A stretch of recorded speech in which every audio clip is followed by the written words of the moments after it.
dehorse that, there is a very wide divergence between the readout given by the Foreign Secretary, the Indian Foreign Secretary, and the spokesperson of the Ministry of Foreign Affairs of the People's Republic of China about what happened or what transpired during the meeting between Prime Minister Modi and President Xi Jinping.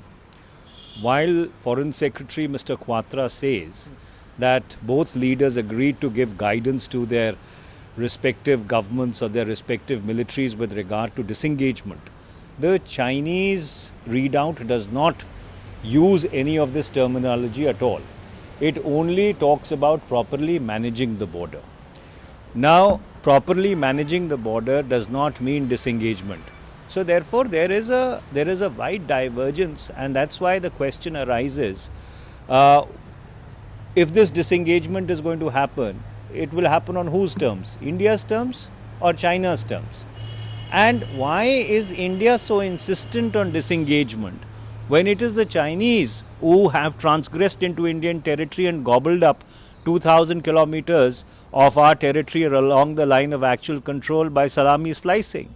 A fact which was evidenced in a paper written by a senior police official presented to the Conference of Director Generals of Police and Inspector Generals of Police in the January of 2023.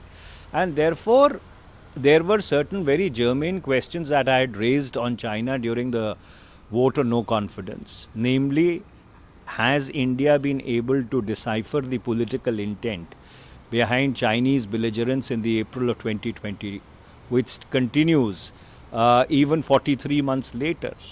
Number two, was there a massive intelligence failure at the strategic and tactical level in detecting the intrusions which took place at a theatre level in April 2020? Number three, is it a fact that out of the 26, out of the 55 patrolling points, on 65 patrolling points on the line of actual control in the Ladakh sector, India has lost access to 26 of them? Is it a fact that all the buffer zones which have been created are on Indian side of the line of actual control? Is it a fact that we have lost 2,000 square kilometers of our territory as a consequence of those buffer zones? These are the questions which the Prime Minister should have answered during the vote of no confidence, which he chose absolutely not to answer. And therefore, it has been our consistent position that India is succumbing to Chinese pressure, and whatever disengagement may be taking place seems to be taking place on Chinese terms and not on Indian terms.